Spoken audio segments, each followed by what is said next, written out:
Welcome back, my night outers. This is DJ Psycho Eddie, Mike and Marianne in studio with us from Tasting New England. Now, we were talking about a couple of local institutions that we've been to that, granted, they're pricey, but are they actually worth the price? You know, I mean, I am all for getting paying what a meal's worth, and I'll pay extra as long as the meal's good. But if you have someplace, I'm not going to mention any names because I don't like throwing mud, but if you went to someplace like in Tiverton, right on the water, there's a seafood shack where you're going to spend $24 for a clam belly dinner that you can get anywhere else for half the price. Right. Is it worth it because it's an institution or it's been around since, my grandparents were young? Yeah. Is it worth that money?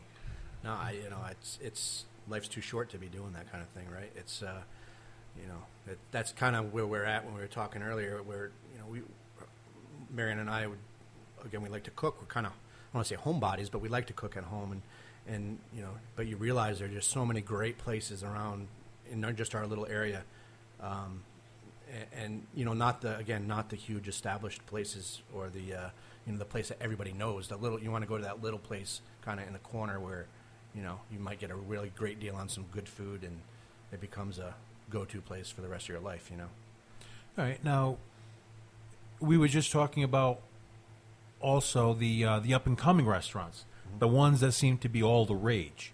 Like right now, a place that I've gone to and I have fallen in love with, Los Andes. Peruvian food. You don't find the Peruvian, the Taco Bell equivalent for Peruvian food. They just don't have it. So when you go, you're getting a good meal because, well, half the people there have either been to Peru, the wait staff, I think they import them from Peru along with half the food, but the food is amazing. What do you think about these up-and-coming restaurants? Is their success because they're new and different, or is their success based solely on the quality of their food? I think it comes down to the quality of their food. I think at first they get a big crowd because the word's out. It seems like the hot place to go, but then people come back because the food's food's be good. Based on the quality. Yeah, very cool. Yeah. Now, we were talking also. You finally you got a few restaurants that you were talking about. You want to bring that back up? Yeah. Well, I was going back to the and the reason I keep bringing this up is I listened to it today. But here, Mark Curtis interview. It was well, you mentioned Portuguese food, and being from Bristol, huge Portuguese population. And on our list that we had put out for the 4th was a place called the Casual Inn, very small, nice little place, but outstanding Portuguese food and general seafood. So I would, if you're going to go to Bristol, definitely check that place out. Prices are all definitely reasonable.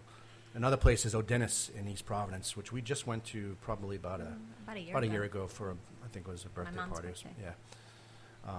And that was phenomenal, like authentic Portuguese, and prices were extremely reasonable. $13, $14 a plate, for like great heaping stuff. piles. And don't ask me to pronounce any of it, but fortunately there's descriptions on the menu. But it's all really good. Now, do you venture into well, obviously you venture out there, but just strictly for dining purposes, would you venture into Fall River, New Bedford, where they call it the world's longest bridge, where you're going all the way into Portugal. Puerto Rico is the other direction. I'm sorry about that. Hate mail, please send it to DJ Psycho Eddie at Verizon.net or at MyNightOut Radio at Verizon.net. But no, when you go into Fall River, you can't throw a stone without hitting a decent Portuguese restaurant, and every third one is phenomenal. And how do you, if you went into a place that was so heavy with similar food, how would you pick, or would you pick? Or would you just take a recommendation off of someone else? Or yeah, I guess you just... Well, hopefully our website, that's another reason why we have the website. It's all these little, nook and cranny kind of places that no one knows of. Hopefully they'll be listed. There'll be reviews on them by local people that you can feel like you can trust more, rather than like a big Yelp service or something like that. Yeah, Yelp seems to be, they have their place.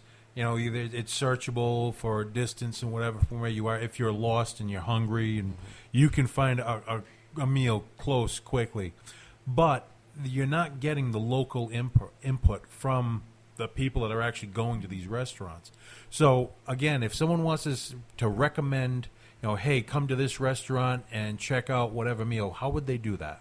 So you just go to tastingNewEngland.com, click on the directory, or the guide we call it in there, and it's very similar to a Yelp. So you can search by distance, you can do all that type of stuff. But yeah, just list it, and we have different categories, everything from clam shacks all the way up to fine dining. So and everything in between, and list it there. And again, it's really become popular, the locally sourced things. Whether it's ingredients or food. It's that's kind of the flavor we want on this. Local people talking about local restaurants, and you get the best information that way, I think. Now, where do you weigh in on as far as food to farm to table, food to table? Food always goes to the table, but farm to table, where it's you're getting this, all your meal is coming from within 5 or 10 miles of where you're eating it. Like you have the local farms, whatever's out there, and. Yeah, it's funny you mentioned that. I have a good friend that used to be the executive chef at the Boathouse in Castle Hill. John Canberra. I'll throw his name out there. Give him a little plug. He's now he runs the food at Roger Williams University. But anyway, he's huge into the locally sourced food and bringing it with family in the fishing business that we mentioned before. It's their livelihood depends on that. So I like that idea from a local economy perspective. Keeping the local small farmer or small fisherman, in business. So, I'm all for it. Now, as you're progressing, where do you see Tasting New England in the next year, 2 years? Have you looked out that far yet, or where you want it to be at least? No, it's one of those things where we're just rolling the dice at this point to see if it takes, and hopefully it does. But it'd be great if we became one of the go-to places to find if someone wants to go out to eat in New England or wants a New England recipe that they want to learn how to make. What did we put on there the other day? Clear Rhode Island chowder. They go there and they find the recipe. Which I got to say, Rhode Island is one of the few places that does a clear chowder. Yep. And don't get me wrong, I know Manhattan has its place. I know that the white chowder, the New England clam chowder, whatever you want to call it, that has its place as well. And I've seen some horrible things happen to chowder in the name of making it either Manhattan but it all starts from the clear Rhode Island base. Yeah. I'm not going to mention any names, George's and Galilee, but I actually watched someone pour cold cream into warm chowder, then microwave it, just so they can call. Yeah, I don't know if that person still works there. It happened a little while ago, but I saw that and I refused to ever go back to that place because that's not. You're supposed to cook it. It's not. Right. It's not an add-on. Right. The thing I love about the clear chowder. Especially in the summer, the heavy white chowder with all that cream and stuff, it just sits in your gut. I like the light, clear chowder, and plus it's super easy to make. I mean, it really takes you about 30 minutes if you. All right. Now I'm gonna put you on the spot again. Okay. I love putting people on the spot, making them feel uncomfortable.